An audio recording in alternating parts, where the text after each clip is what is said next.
Muy buenos días a todos, bienvenidos a otro programa más de Comunidad Libertad. Fran, buenos días, ¿cómo estás? ¿Cómo estás, querido amigo? Bien, la verdad que muy bien, por suerte, contento otra vez de estar acá.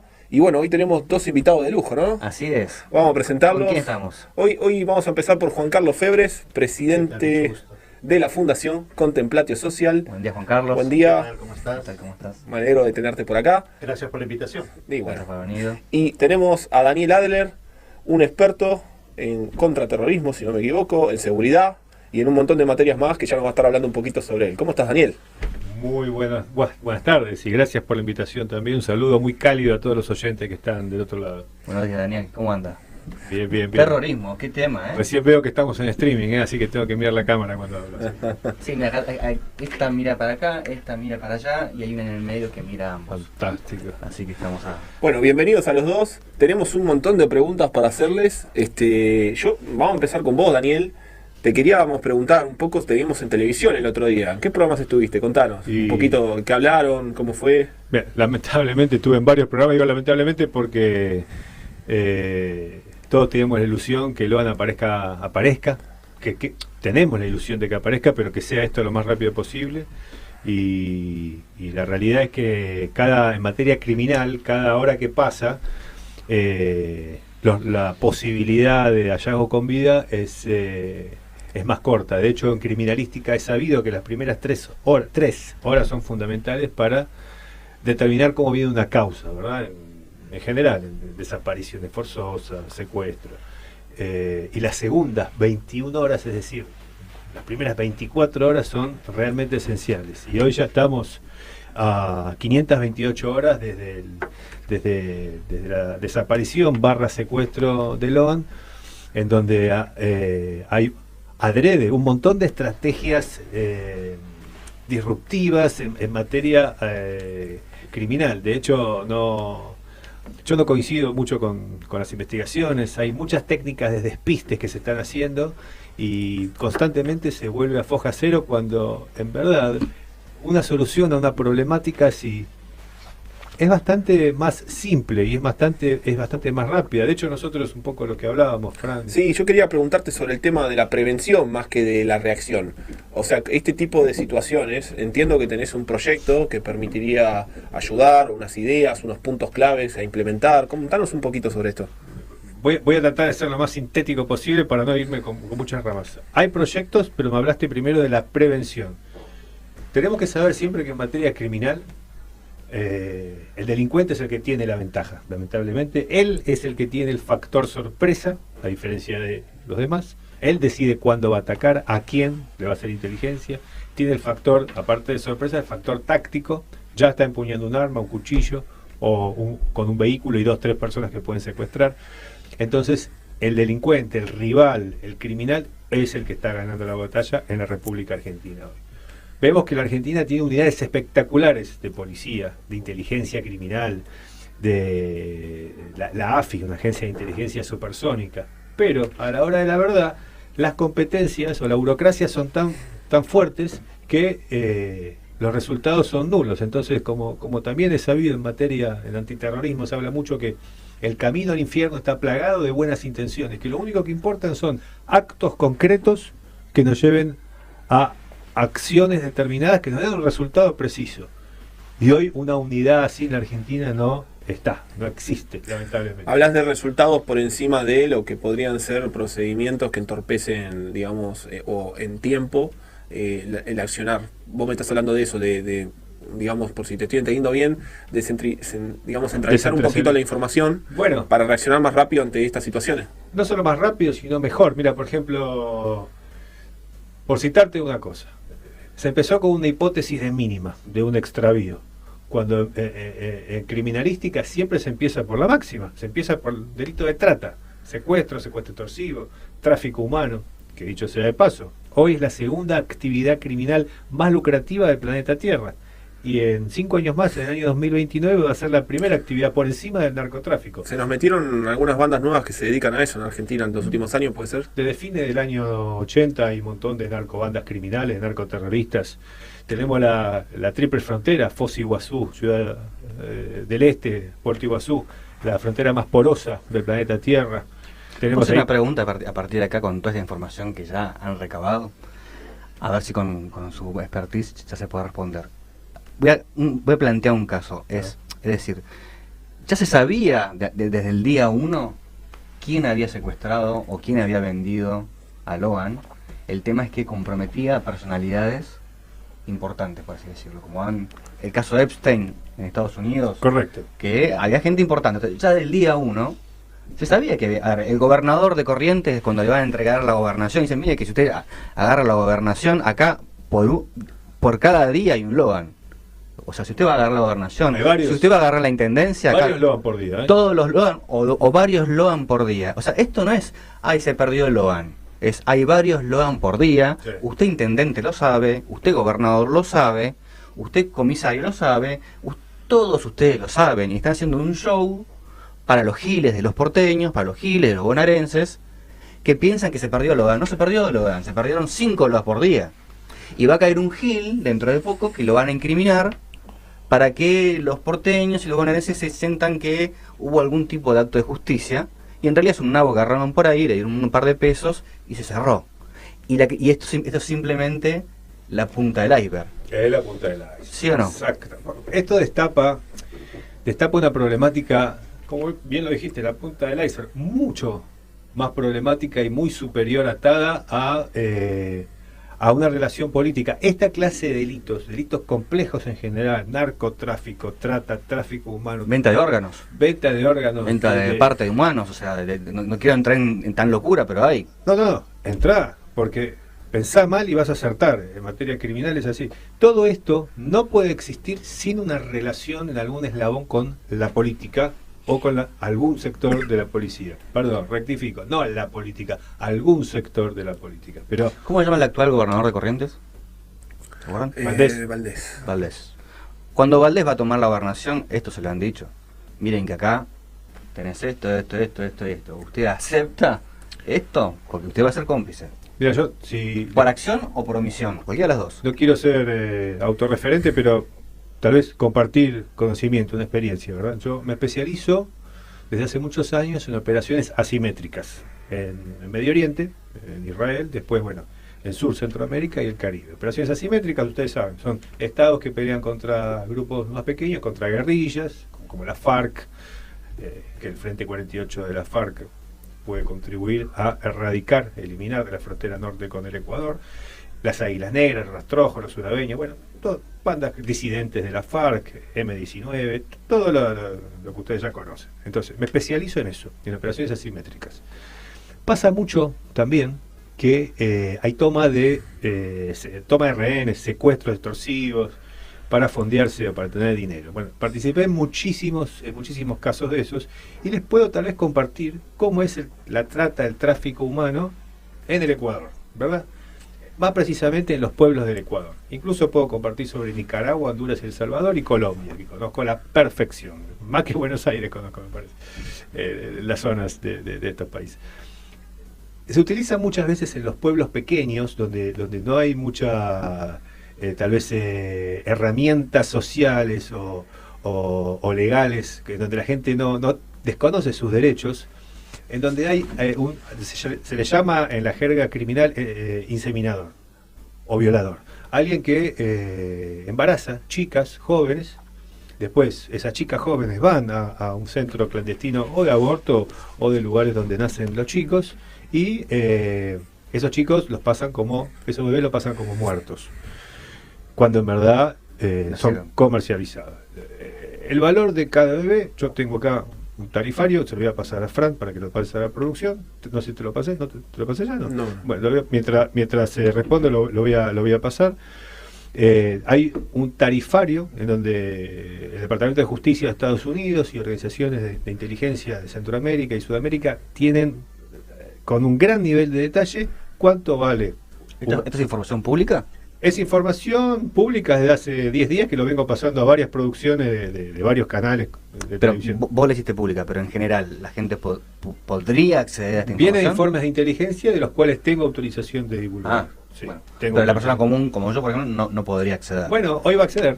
Hoy Bueno. se lo vamos a evidenciarlo. De hecho, no quiero bajar la vista de la cámara y hablar con él, pero me comprometo en el próximo 60 segundos a que Fran lo tenga en su teléfono, para decirlo al aire si quiere, en donde hay tarifarios de menores. De determinada edad, por ejemplo, bebés hasta 3 meses tienen un costo, depende del país, depende El color de piel. el color de piel, distintas temáticas. Bueno, eso es, está mal dicho adopción ilegal, suena muy Knife. light, vamos Claro. a decir, ¿verdad? Eso es tráfico. Compra de humanos. Exactamente. Eso también, la Argentina hasta hace una semana no estaba tipificado como delito comprar o vender un bebé. Repito, no estaba en el Código Penal. Yo sé que el operador me mira atrás de la pecera, lo pueden chequear. No era un delito. Ahora tampoco es un delito. Está en un proyecto de ley a raíz de Logan. Pero no estaba tipificado como un delito comprar o vender un niño, comercializarlo. Los oyentes también lo pueden chequear, van a ver que esto es una aberración, pero es verdad. Pero siguiendo con este relato en el Ecuador, ¿cómo se hace para la trata, el tráfico humano? Bueno, se insemina o se viola, como hacen en los pueblos. Las niñas van a las clínicas, tienen el bebé, se los pasan por muerto, eso es comercializado. Fase número 1. Fase número 2, cuando se trata de trata para explotación sexual, que es un delito mucho más lucrativo. Se está hablando de niños ya más maduros, de entre edades entre 4, 5, 6 años, en donde se habla de hasta $1 millón por niño. ¿Se dan cuenta que esto es más lucrativo todavía que el negocio que el tráfico de drogas y que de armas, y que cada vez es más fácil y que cada vez es más permeable? Por esa razón es que tenemos que ser conscientes. Yo sé que la pregunta de Fran fue ¿cómo podemos prevenir? Y la realidad es que cuando hablamos de bandas criminales tan potentes, con conexiones en los gobiernos, en ámbitos policiales, en donde la ciudadanía muchas veces calla, en donde la gente a veces por ignorancia, por inacción o por desesperación sabe que tiene 6, 7, 8 hijos y que uno de ellos va a ser comercializado para darle de comer a los otros 7, en donde todavía el tejido social está tan roto, hay una percibilidad, es como permitido, eso es lo que quise decir y me trabé, es hasta aceptado que en los pueblos chicos, con gente que no conozcan sus derechos sociales y civiles, estas cosas puedan seguir proliferando. Y Mismo, o sea, ¿eso está bien visto o es de uso y costumbre que la abuela venda a un nieto? no está bien visto, de alguna forma es una vergüenza, por eso no se denuncia en un 80% de los casos. Mira, si vamos a la Argentina, el año 2023 hubieron 3.115 denuncias y búsquedas. Estamos hablando de un promedio de 8,6 Esas son las denuncias. denuncias. Más las que no se denunciaron. Ah, sí, claro. Ese es el tema. En este Claro. país no se denuncia mucho. En este país, Más la gente que no está educada, que no sabe, que no tiene recursos, que no puede, que no entiende, que no denuncia. 8 de cada 10 víctimas no denuncia. Ok. Entonces, Es un montón. Es 80%. 80% es una bestialidad. Entonces, Esto, perdóname, ¿esto aplica a delitos graves o a cualquier tipo de delito? Este porcentaje. cualquier tipo de delito. El tema, la gente descree en la justicia y descree en la policía.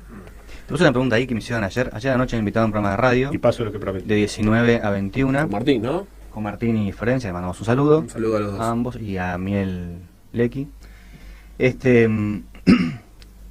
Y me preguntaron, ¿qué te parece la baja de la imputabilidad a 13 años? Y yo la agarré y le dije, mira, yo no soy un especialista en criminología, le digo, pero hay algo que me suena mal.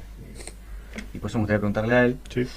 Le digo, mira, lo siento como algo de doble filo que no me gusta. ¿Por qué? Porque en el fundamento, si yo digo que una persona a los 13 es capaz de entender, ejecutar a alguien y por eso va a ser tratado como un adulto, con la misma fundamentación, o sea, con el mismo fundamento puedo decir que es capaz de aceptar tener relaciones sexuales con alguien de 40. Con lo cual estaría autorizando la pedofilia, hoy llamada pedofilia, que ya mañana no sería pedofilia, hasta los 3. ¿No? Bueno, yo parto de la base,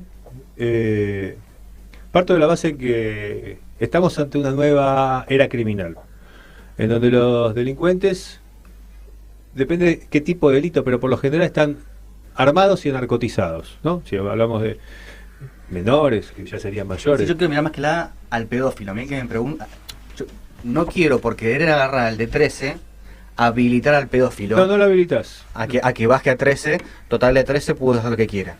No, porque se está hablando de la edad de punibilidad, de las penas. Igualmente, a mí también me hace ruido algo de la ley. A mí me gustaría agregarle a eso, no tengo problema que un chico de 13 años, un chico de 13 años hoy es muy distinto a un chico de 13 años de nuestra época. Cuando nosotros teníamos 13 años, jugábamos a la pelota. Hoy hay otro nivel de... Sí, el celular en la mano para empezar, tenés acceso a todo. Más que celular, tiene una pistola en la mano, un cuchillo. Se crían con otros valores, con otras normas, con otras temáticas. Sí considero que delito de adulto, pena de adulto, pero eso es apenas un 10%, o sea, no es bajo ninguna circunstancia una solución al problema. ¿Por qué razón? Como dije, delincuente, no importa la edad, sale a delinquir armado y anarcotizado. O sea, no sale a delinquir con el código penal abajo del brazo, no le importan las penas. Si en vez del delito de trata son 10 años, ahora son 16, es exactamente lo mismo. De hecho, afecta el precio. Cuanto más restringido es, el precio es más alto. Por esa razón, yo sugeriría algo como estamos planteando también en el Ecuador, que aparte de bajar la edad de imputabilidad, que los progenitores sean civil y penalmente responsables de esos menores, o hasta ahora, bueno, mayores, pero de esos niños hasta la edad de 18 años. ¿Por qué? Porque la educación viene desde casa. Que los padres no se laven las manos, que tengan responsabilidad civil, económica y por supuesto penal también. Es interesante, es interesante. A ver, me van varias preguntas, ¿no? Con el tema de bajar la pena, algo que se viene hablando hace mucho acá en Argentina. ¿Vos creés que realmente esto resuelve algo de la problemática o creés que es lo mismo y en realidad las medidas deberían ir por otro lado? No, yo como dije antes, no, las leyes, esta clase de individuos no le importa, no respeta leyes, si bien las conocen.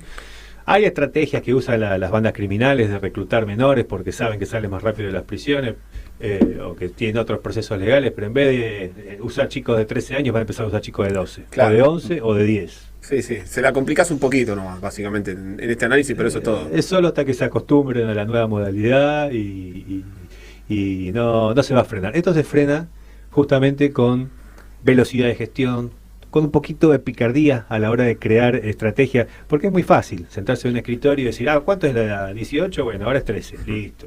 O decir, bueno, pongamos 2 3 militares acá, pues militaricemos 2 3 listo, ya está. No funciona así eso. La mente criminal es mucho más aguda, constantemente está auditando, tiene también poder económico. Recordemos que el narcotráfico, el microtráfico, corrompe lo que toca, y toca mucho. Entonces hay una relación directa entre el narcotráfico, la violencia y el delito. Por eso del año 2018 vemos un incremento del delito muy grande. Y hasta ahora, vimos que el narcotráfico es el principal delito. Pero la trata, el tráfico humano, se va a posesionar con el primero. Segundo el narcotráfico y tercero la venta de armas. Y como dije, no tenemos que dejar de ver la relación que existe en la triple frontera, porque ahí es donde conviven el PCC, Primer Comando de Capital, en coordinación con el Hezbollah, con quien nos puso las dos bombas. Tenemos amenazas de Hezbollah actualmente, ¿no? Amenazas todo el tiempo. Usan también técnica de despiste acá, en Brasil, en Uruguay. Hay alertas amarillas constantemente. Tenemos el Comando Vermelo, tenemos el Tren de Aragua, la multinacional de Venezuela, el brazo armado de Maduro, que su primer delito no es el narcotráfico, es el tráfico humano, la trata de personas, tráfico de órganos. Tenemos mafias italianas, la mafia siciliana, la Camorra, la Drangheta, la Cosa Nostra. Tenemos por lo menos 25 macrobandas dando vuelta en la región, en las fronteras. Y tenemos también nuestro país hermano por cercanía, no por otra cosa, que es Bolivia, que tiene acuerdo directo con Irán, en donde los iraníes que vienen a ensamblar los drones que después se exportan a Rusia para bombardear Ucrania, son ensamblados justamente en Bolivia, y el pago que le hacen a los técnicos es con pasaportes y con DNI boliviano, y también se infiltra en Argentina para las protestas sociales con fines de desestabilización. Por eso tenemos que entender que estamos ante una nueva ola criminal que todavía los medios de comunicación, espero que las unidades de inteligencia sí, pero que los medios de comunicación no empezaron a visualizar. No tocamos fondo. Hay un panorama no del todo esperanzador por delante, pero estamos a tiempo de frenar lo que se viene si empezamos a actuar de forma diferencial y creativa. ¿Hay alguna, digamos, se me ocurren distintas ideas, ¿no? Pero dentro de lo que vos querés presentar, impulsar, ¿tenés algunos planteamientos realmente que podrían marcar la diferencia? Chiquito, 3, 4 nomás, 2. Mirá, yo soy una persona muy expeditiva, soy de resultadista, ahí está. Y tengo algunas estrategias que ya he implementado. De hecho, hay gobiernos que estoy bajo norma de confidencialidad, pero por ejemplo con el Ecuador, que soy asesor en este momento de Daniel Noboa. Claro, estuviste con el presidente, te iba a decir. Sí, varias veces, chateo seguido también. Vamos a implementar ahí algunas políticas como cursos especiales de detección del lenguaje no verbal criminal. Como dije antes, el delincuente hasta ahora tiene la ventaja porque se camufla, entonces que la policía pueda, mediante el lenguaje no verbal, ustedes que son comunicadores saben mejor que yo que del 100% de la comunicación, el 55% es gesticular, la microexpresión del rostro, las manos, la posición de los pies, si nos tocamos, nos rascamos. El 38%, dije 55, ahora el 38% son las características de la voz y solamente el 7% el aspecto digital. Por eso, si las fuerzas públicas, incluso la policía de tropa que está en la calle, puede identificar personas sospechosas mediante el lenguaje no verbal criminal, mediante la psicología de la ropa, qué pasa con la capucha, los colores, las mangas, qué tipo de zapatilla, cómo están atados los cordones, todo eso nos da estrategias para tener alertas tempranas. Bueno, ese es un curso. Curso número 2, o estrategia número 2, que yo sugiero también hacerlo en Argentina, es empezar a generar contrainteligencia ciudadana. ¿Por qué? Porque ¿quién conoce mejor el barrio que el propio vecino? Mira, 9 de julio, 2.700 habitantes. ¿Qué pasaría si la gente empezaría a hablar? Si nos dirían, es un ejemplo, no lo estoy aseverando porque mi penalista después me reta, pero si dirían, hay una persona que es llamado el violador, que embaraza a chicas y las manda a una clínica en el Chaco para que aborten o que tengan el chico es robado, por medio de determinada funcionaria es trasladado a determinado sector y determinado comisario da permiso para que salga. ¿Quién es tu penalista? Fernando Sierra, doctor Fernando Sierra. ¿Nos un saludo? ¿Lo conoces? No, pero... Bueno, siempre me dice... ¿Te tiene corto? Ayer le dije, Fernando, le pido a Dios que la jueza me permita interrogar a los 6 imputados con técnicas de contrainterrogatorio, pero te pido a vos que me hagas entrar en la causa. Te firmo el escrito, de hecho tengo acá el escrito. ¿Eso en dónde? Para que me permitan entrar en la causa en Corrientes. O sea, yo me ofrezco... ¿Pero cómo entrarías? ¿Como querellante? Se lo dejo a mi penalista. Mi diferencial, mi talento... Bueno, ahí tenemos, si quieren les hago... Vos sos abogado, sí, ¿no? Sí, ¿Penalista? Sí, no, pero me gusta mucho el penal. Sí. Cuando uno empieza a estudiar Derecho Penal en Argentina, en la Universidad de Buenos Aires, te enseñan que... Lo primero que te enseñan es la teoría de la pena. O sea, ¿cuál es el sentido de la pena? ¿Para qué penamos, no? La primera que te explican es para castigar a alguien porque es un comportamiento que no queremos. Bueno, el segundo es... O sea, lo que llaman hoy, viste, que dice Patricia Bullrich y dice Julio Negron, dice el que las hace las paga. Sí. Bueno, que castigar la acción. La segunda es ejemplificar. Al que haga esto, o sea, te corto la cabeza, te la pongo en medio de la plaza, para que todos lo vean. Al que hace esto, te voy a cortar la cabeza. Y hay varias más, hasta que llegamos a una muy zurdita, que es, no, pobre delincuente, es una víctima social, es una pobre persona, todos son malos, así que a este lo voy a encerrar, pero le voy a pagar la comida, el psicólogo, el cable, el internet, el fútbol, todo, que esté tranquilito, cumpla su condena tranquilo, se resociabilice y se reinserte en la sociedad. Al que no saben cuál usa Argentina. Me imagino. Bueno. Pero va a cambiar, Bueno, va a cambiar. Entonces, como usamos este sistema, ¿no? de resociabilizar al reo, al delincuente. Igual no es resociabilizar, es cualquier otra cosa menos resociabilizar. Estamos hablando de teoría. Claro. En la teoría es esta. ¿Qué pasa? En el juicio, la víctima no importa. Otra vez lo digo. En el juicio, la víctima no importa, no está. Está el juez, que viene a ser el Estado, son los 3 jueces. Está el imputado, porque hasta el momento es inocente, salvo prueba en contrario. Está el imputado con su defensor y está el fiscal que va a intentar imputarle las pruebas. El fiscal puede permitir que intervenga un querellante, que es la víctima o la familia de las víctimas. Pero por lo general, el querellante no es parte, salvo que el fiscal lo permita. Cambiar esto como lo quieren cambiar ahora, de que la víctima pueda ser parte, como es en Estados Unidos, yo que sé, y permitir de que a la persona se la castigue, es un cambio fundamental de fondo Así es. en el sistema penal argentino. Y coincido, Juan Martín. El tema que yo estoy solicitando. Vos ahora pedís, por ejemplo, Yo te digo cómo es mi postura. vos querés ayudar y dicen que no, No es ayudar. no puedes entrar. Me pongo los objetivos y después discuto las herramientas. Lo que yo tengo para proponer, les mencioné antes, yo soy especialista en operaciones asimétricas. ¿Qué hacemos los especialistas en contraterrorismo? Tenemos que solucionar problemas muy rápidamente. ¿Por qué? Porque hay una bomba por explotar. Llámese un rehén que no sabemos dónde está, un explosivo, literal. Yo nunca he escuchado de la profesión esta. Se estudia, se trabaja, se aprende. Te cuento, lo que pasa es que no quiero dejar de responder todos los temas que abrí y ahora te cierro ese. Dale.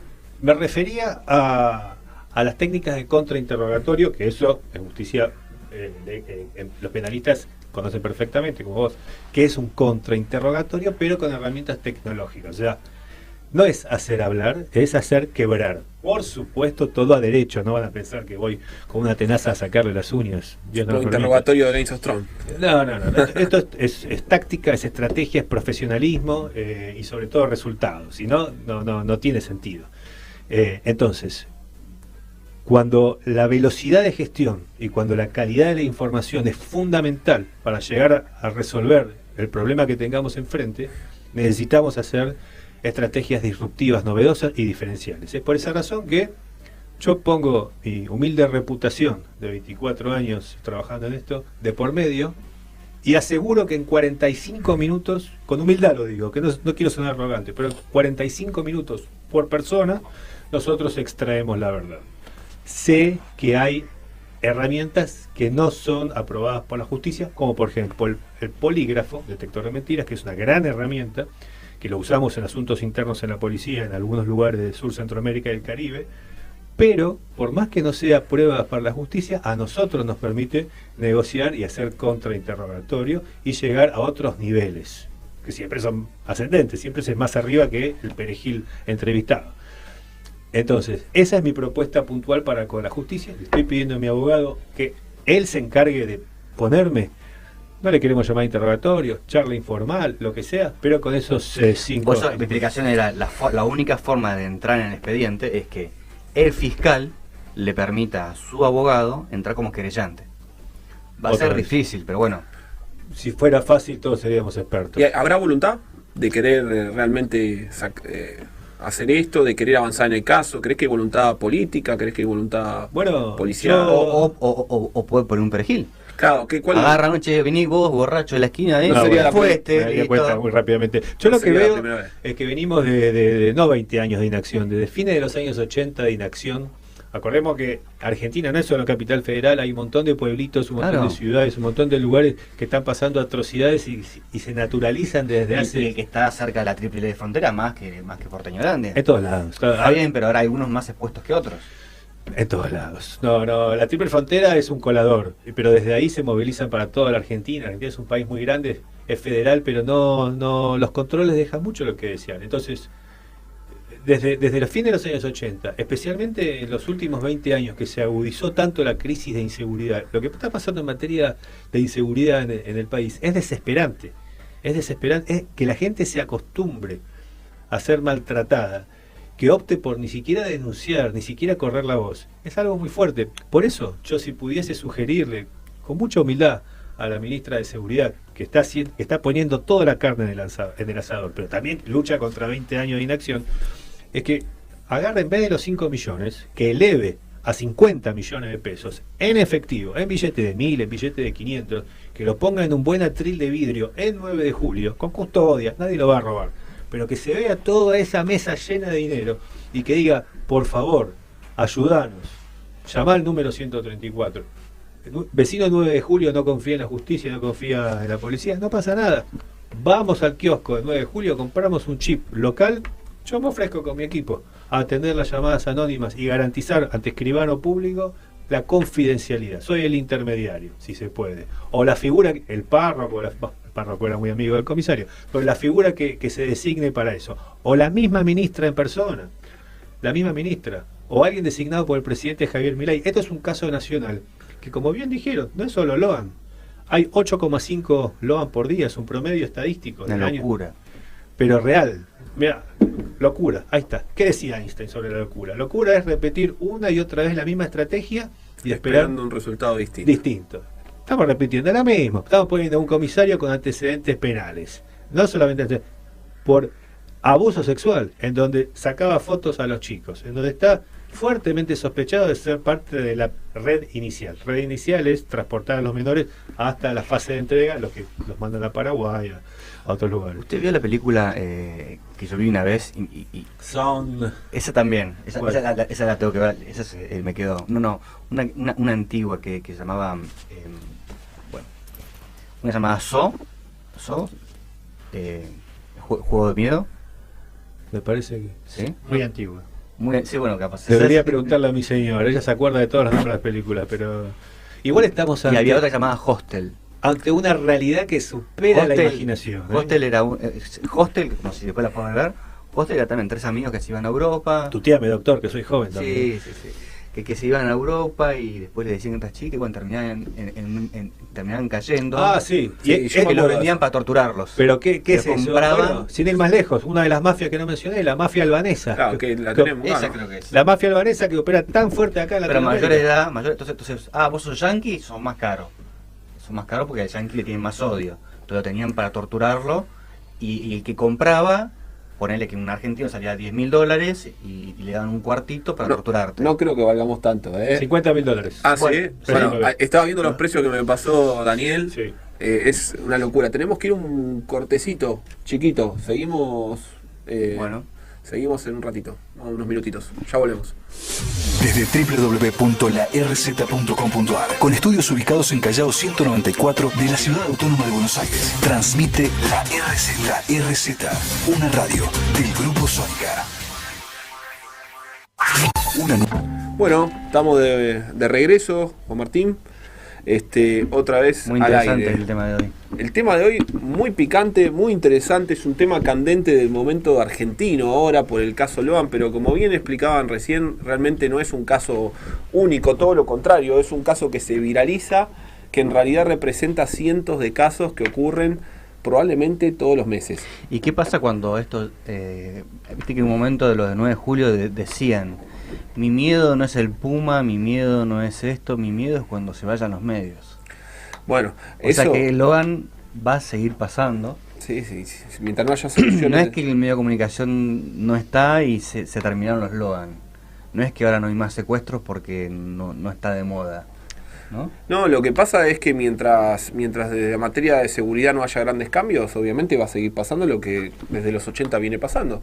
Yo le quería hacer una pregunta que casi no pudimos hablar con vos hoy, Juan Carlos. No hay problema, fue muy interesante escucharlo y me hizo recordar viejas historias. Pero De eso te quería gracias, preguntar Juan un poco. De eso te quería preguntar. Yo sé que vos tuviste también un pasado en Perú, que conocés cómo fue ahí. Yo recuerdo que ahí está una banda de Sendero Luminoso también, que son bastante picantes. Contanos un poquito esta gente, a qué se dedicaba, cómo fue la situación allá cuando vivías en ese momento. Mira, y esto es interesante para poder después en algún momento hablar del anterior congreso que tuvimos en la Sí, vamos a charlarlo en la después en fundación, profundidad. en la UCEMA. Sendero fue un factor determinante en el quiebre de la política económica y el desarrollo social que quería implementar Perú. A tal punto que al terminar el periodo de Sendero Luminoso como grupo terrorista, Perú tuvo más muertos que toda la dictadura que hubo acá, en el periodo de la dictadura. Hubo más desaparecidos de los que oficialmente hay acá en el país, 8.000 y poco.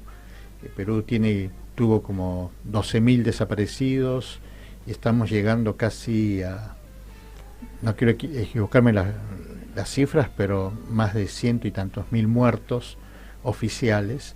Oficiales significa que en realidad podemos duplicar, ¿no? Exactamente, porque Perú, a diferencia de la Argentina,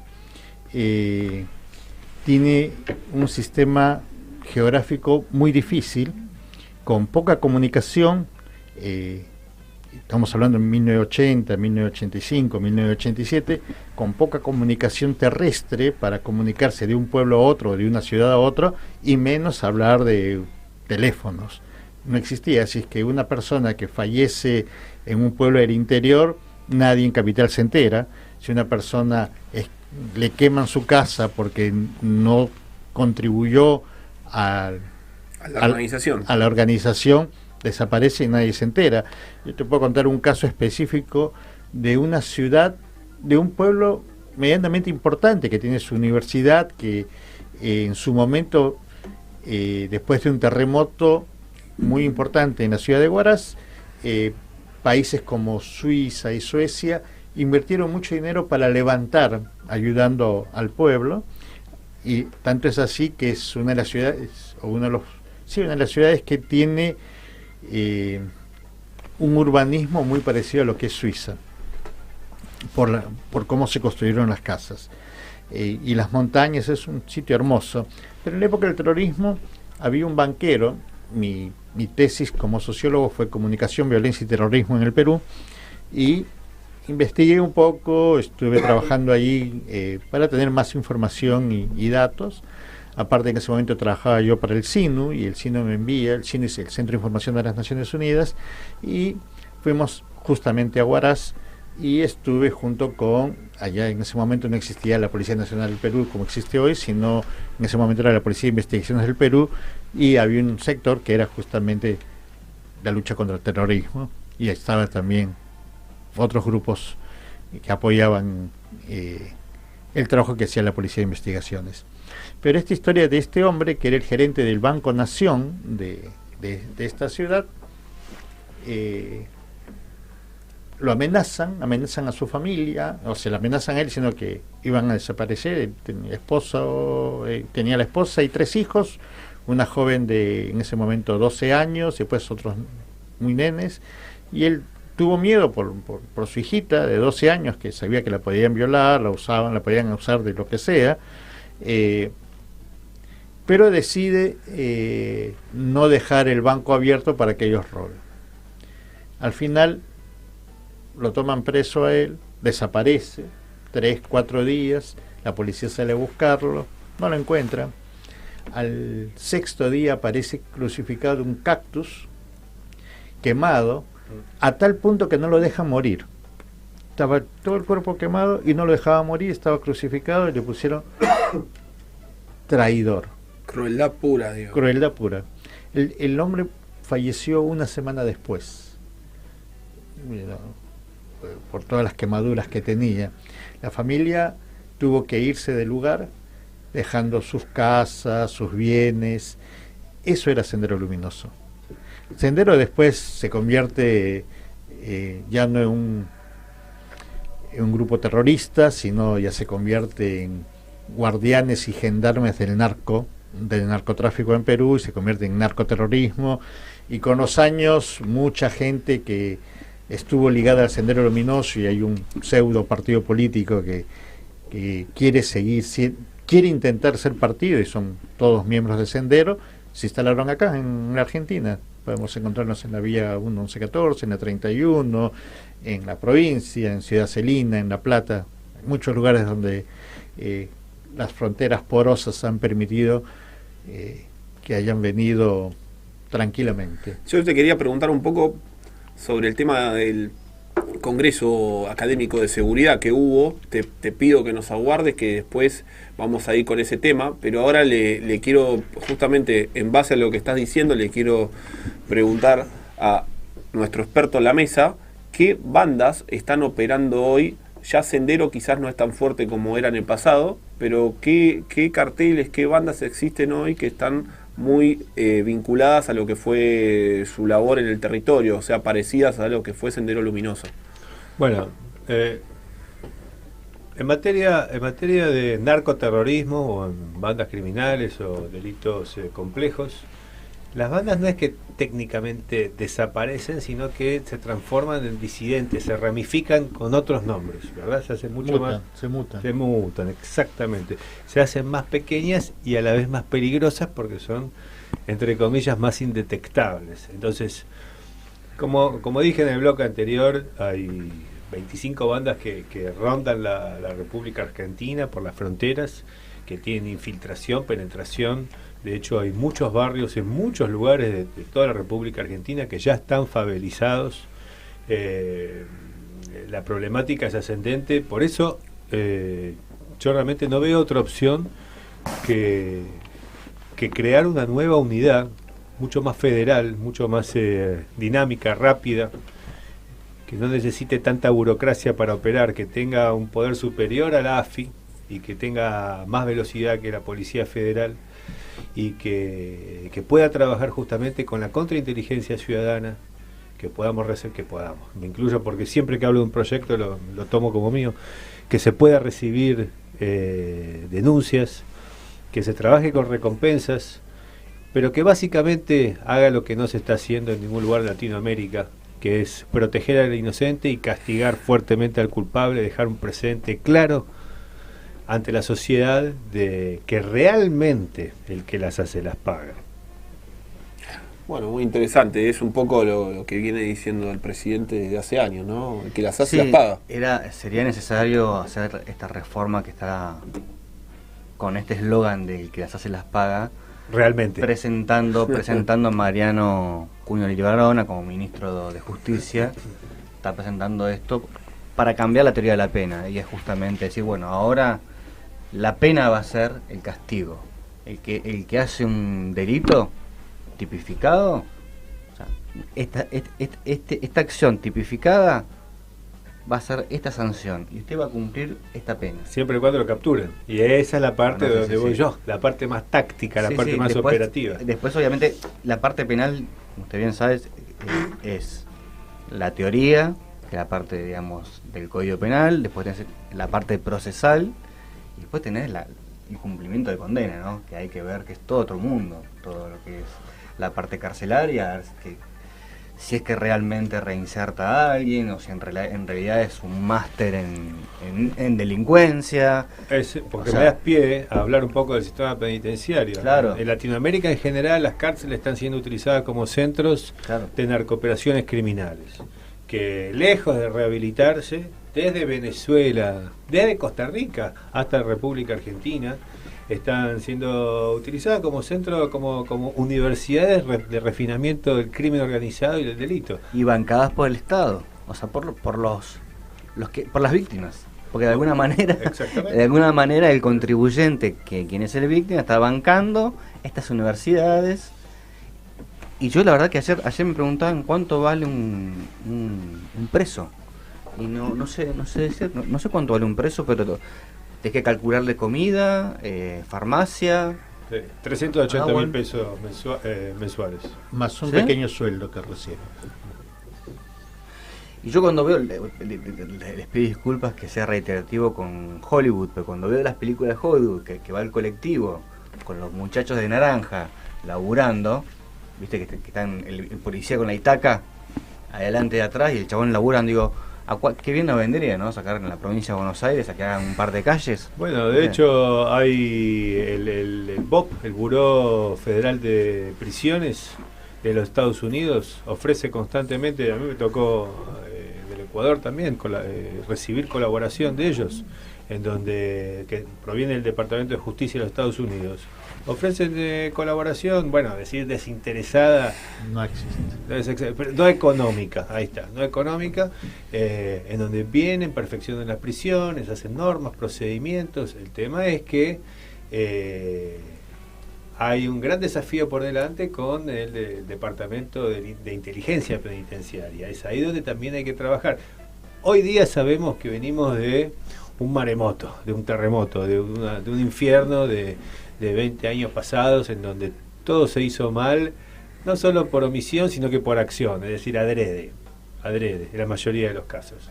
Entonces, hoy el territorio que toca trabajar es realmente desastroso, en todos los aspectos de materia de seguridad, prevención del delito, justicia. La teoría de la pena. Teoría de la pena, teoría de la pena, después el sistema carcelario, después también, ya dijimos dos temas que son importantísimos. Sí. Yo vivo cerca de Palermo, está en la Plaza Las Heras, estaba la penitenciaría. ahí te enseñaban, en su momento les enseñaban a los reos un oficio, estando dentro de la cárcel. Plomero, electricista, todos oficios que hoy en día son necesarios para la sociedad. Y el tipo salía con un certificado de que le era plomero. Cuando trabajaba y se sentía digno, y ahí sí se reinsertaba. Y eso sería lo ideal, ¿no? Poder que así funcionarían las cárceles realmente en una sociedad de cárcel liberal. Vos los reinsertás, los educás, desde la educación los reinsertás a la sociedad. No está pasando eso, ni siquiera tienen uniformes, creo que los reos. O sea, lo naranja... No es tan sencillo. No es fácil, ¿no? Es más, quedan preguntas pendientes. Si todo lo que vos estás afirmando es tal cual, entonces ¿para qué bajamos las penas? Porque si lo bajás a 13 años, no el gatillo fácil, sino el instigador, el capo mafia, va a buscar uno de 11, de 10. Entonces, ¿en qué cambió? Claro. Vas a tener un reducto de más gatillo fácil profesionalizado en 2 años. Yo te digo en qué cambia. Sí. Entonces, no es solamente el tema puntual, sino es un todo general. Como él decía, necesitamos cambiar todo el sistema penitenciario. Y junto con ello, el tema de la resocialización tiene que ver con el tema cultural, el tema educativo, el tema familiar, el tema de las penas adyacentes con el mismo chico. ¿Hasta cuándo? Decía, a ver, yo soy padre, mi hijo se me va a los 8 años, o a los 10 años se vuelve adicto, a los 12 comienza a delinquir, a los 13 y no lo puedo retener, le toco la puerta del gobierno, ayúdenme a meterlo a un centro. ¿Y qué me dice? La ley te dice que no. La ley dice que la persona adicta tiene que pedir ingresar. Entonces el padre no puede hacer nada. ¿Eso lo cambiaron cuándo? ¿Hace poco? Hace 2 años o 1 año. Hace poco, sí. Entonces, ¿cómo quedamos? Por eso te digo, no es solamente la ley, sino tiene que ser un todo general. Si no, cosés un hueco y aparece otro. Mucho más grande. Sí, y lo último, bueno, que en Estados Unidos, como lo mencioné, lo tengo que decir, es a diferencia de todo el resto que mencionamos, no firmó ningún tratado internacional de derechos humanos, con lo cual puede tener la pena de muerte. Nosotros no. Nosotros, como firmamos el Pacto de San José de Costa Rica, entre otros, acá no puede haber pena de muerte. En Estados Unidos, creo que en 42 estados hay,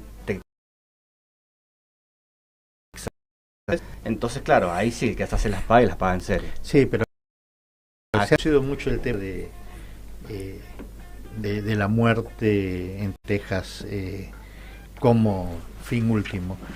Lo que sí es interesante es el hecho de que puede existir como probabilidad. Eso sí es interesante porque psicológicamente el tipo dice... Claro. Puedo. Existe la posibilidad de lo mismo desincentiva el delito. Claro. Lo mismo sucede al bajar las penas. Porque cuando vos bajás la edad, hay menos menores que pueden ser cautivos, porque vos lo estás bajando 2 años, tenés todo un rango de menores que no los van a querer tocar, ¿entendés? Es más difícil conseguir hacer esto con los chicos porque tenés que ir a chicos más chicos o jugártela más. No lo creo, ¿sabes por qué? Desincentivás el delito. Eso lo puedo aceptar en tipos grandes. En jóvenes, normalmente, y él tiene más experiencia que yo, normalmente ya son adictos, ¿ok? Entonces no les importa. No entienden el tema de la pena. Bueno, pero ese problema lo vas a tener sin importar la edad. El asunto por eso la pregunta es 14, 13, 12, ¿en qué va a cambiar? ¿Desincentiva? La verdad no lo creo. Sí a un adulto, porque ya de alguna manera piensa, tiene razón o entiende la consecuencia de lo que va a hacer. Un pibe de 13, 14 años se cree Highlander, se cree Superman. Las balas pasan por su lado hasta que le toca. Y si estás narcotizado, drogado, con, no sé, lo que vos quieras, no va a entender. Y si cada vez... Mira, históricamente pasó, ¿cómo se llama esta cultura? Los asesinos, los árabes. Tenían este grupo de asesinos que los contrataban y los tipos creían que, y hasta hay películas de eso, que hacían todo esto para llegar al paraíso.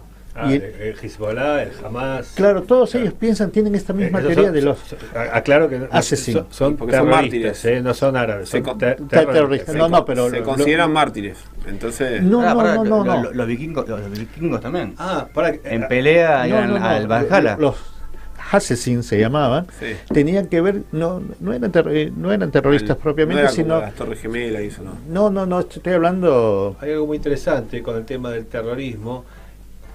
No te quiero interrumpir, pero No, por favor. me das pie a mencionar algo que se me había pasado, que acá en la Triple Frontera se está produciendo una droga que se llama Captagon. Sí. Captagón, ¿de qué se trata? Captagon es una droga, si bien es una droga que viene de los años... Es psicodélica en su principio. de los años 60, la droga se llama la droga del Estado Islámico terrorista. Al tomar el Captagon, que lo produce Siria, lo produce Líbano, hace que el atacante, el terrorista en este caso, no sienta miedo, no sienta pánico, no sienta cansancio, que esté con euforia alta y que esté extremadamente despierto. Eso para ir a la guerra. Claro, Bueno, para guerra, asimétricamente no hay guerra entre terrorismo y un Estado, es para hacer un acto terrorista. parecido a los hongos que consumían los vikingos, Claro. los berserk. Bueno, pero esta es una Exacto. versión mucho más Mucho más refinada. fuerte. Claro, entonces, como bien decía el doctor, nuestro rival, el delincuente, el terrorista, el crimen organizado, sale a delinquir con una cabeza muy distinta a la nuestra. Claro, o sea, que No están vivir o sobres. morir es exactamente lo mismo.